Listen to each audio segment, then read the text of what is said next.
Vivo Y18 rilis secara global pada Mei 2024. Ponsel ini terkonfirmasi masuk Indonesia dan sudah mengantongi sertifikasi TKDN. Nilai TKDN HP dengan nomor model Vivo V2333 ini adalah 35,18%. Vivo Y18 hadir untuk memenuhi kebutuhan dasar dari sebuah ponsel pintar. Beberapa hal yang Vivo tonjolkan dari HP ini adalah sertifikasi IP54, layar terang untuk penggunaan di luar ruangan, serta usia pakai baterai yang bisa mencapai lebih dari 3 tahun. Penasaran dengan HP ini? Berikut ini kelebihan dan kekurangan Vivo Y18 yang sudah tim Gadget merangkum.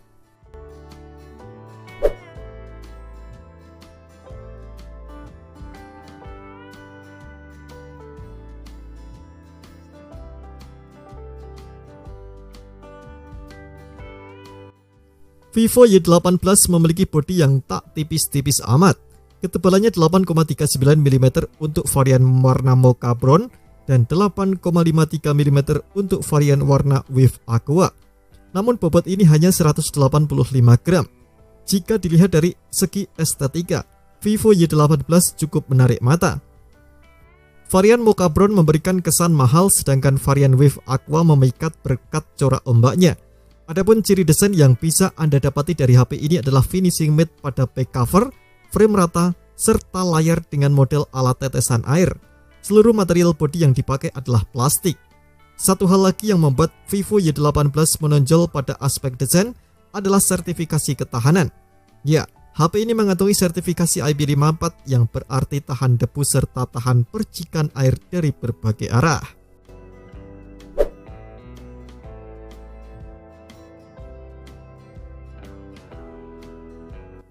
Vivo Y18 menggunakan layar IPS LCD 6,56 inci, resolusi HD+. Tak ada perubahan layar jika dibandingkan dengan Vivo Y17s, bahkan dengan dukungan refresh rate 90Hz dan kecerahan puncak 840 nits juga tak berubah. Lantas apakah tampilan layar ini buruk? Tentu saja tidak. Resolusi HD+ tak membuat tampilan jadi burik. Resolusi yang lebih rendah malah tak membebani SoC saat melakukan rendering. Refresh rate 90Hz layak untuk zaman sekarang. Anda bisa merasakan pengalaman scrolling yang lebih mulus saat membuka lini masa media sosial. Sementara itu layar ponsel butuh kecerahan paling tidak 500 nits agar tampilan masih bisa dilihat di kondisi outdoor. Layar HP ini juga sudah mengantongi sertifikasi minim emisi cahaya biru dari TUV Rainland. Sertifikasi ini merupakan jaminan bahwa Vivo telah meminimalkan efek samping kelelahan setelah menatap layar Vivo Y18 dalam waktu lama.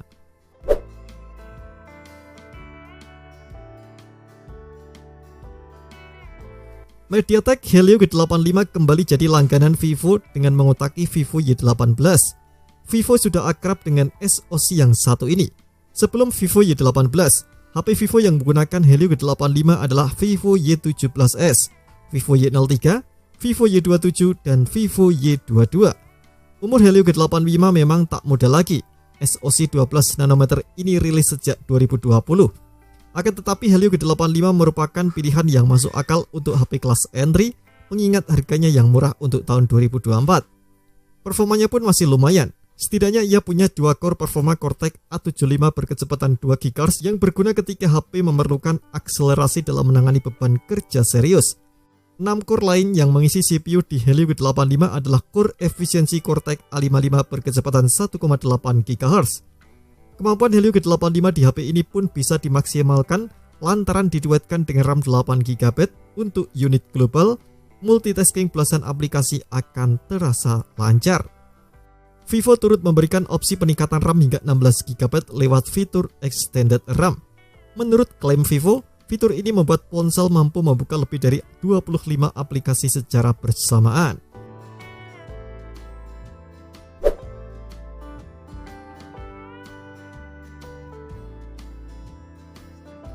Untuk unit global, Vivo Y18 mengusung RAM 8GB LPDDR4X dengan penyimpanan 256GB eMMC 5.1. Penyimpanan 256GB tentu saja sudah lapang.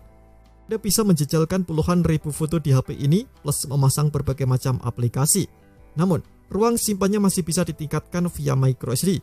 Untungnya Vivo Y18 memakai triple slot yang bisa menampung 2 kartu SIM plus 1 kartu microSD. jadi antara SIM dan microSD tak saling berebut tempat. Anda bisa memasang kartu microSD dengan kapasitas maksimal hingga 1 TB.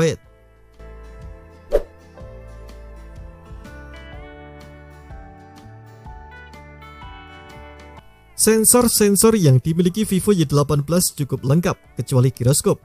Vivo menyematkan sensor akselerometer, proksimitas, cahaya, kompas, dan tak ketinggalan pemindai sidik jari yang menyatu dengan tombol power.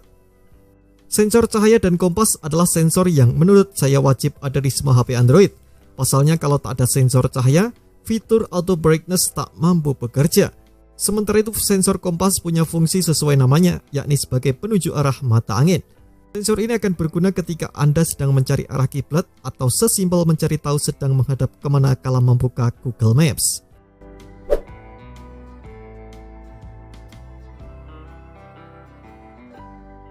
Vivo Y18 versi Indonesia memang spesial. Ia punya NFC yang tak dimiliki Vivo Y18 versi negara lain. Maklum, adopsi teknologi NFC di Indonesia sudah cukup luas. Yang paling umum adalah untuk membayar biaya masuk jalan tol dan membayar biaya naik kereta listrik. Karena itu, Vivo Y18 bisa jadi opsi terjangkau bagi Anda yang ingin mencari HP dengan NFC. Keistimewaan Vivo Y18 dalam segi konektivitas adalah dukungan radio FM. Karena punya dukungan itu, pengguna masih bisa mendengarkan siaran radio konvensional. Colokkan headset ataupun earphone ke port audio 3,5 mm dan Anda akan langsung memperoleh hiburan gratis tanpa biaya.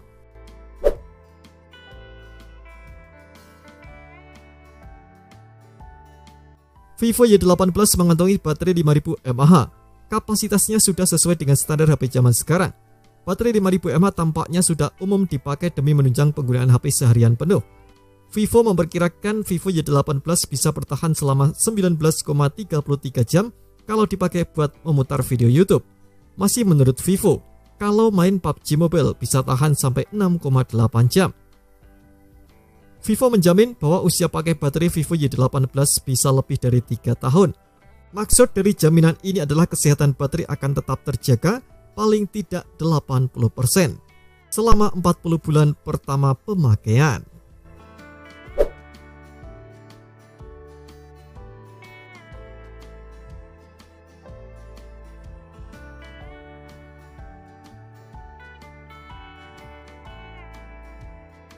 Vivo Y18 memiliki dua kamera belakang yang berupa sensor kamera utama 50 megapiksel dan sensor kedalaman 0,08 megapiksel.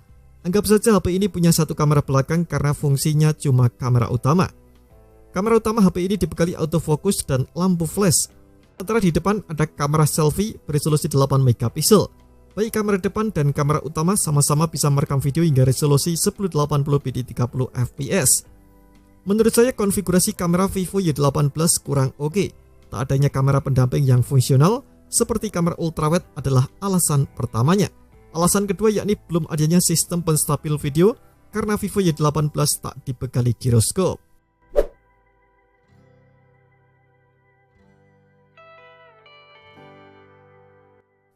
Vivo Y18 memakai memori internal berbasis eMMC 5.1. Memori dengan teknologi ini punya kecepatan baca dan tulis yang tak terlalu kencang dibandingkan dengan UFS. Namun, tak ada pilihan yang lebih baik ketimbang eMMC 5.1. SoC Helio G85 yang digunakan HP ini memang belum mendukung penyimpanan berbasis UFS. Memori internal eMMC 5.1 bukannya buruk, hanya saja ia belum bisa memberikan responsivitas yang baik.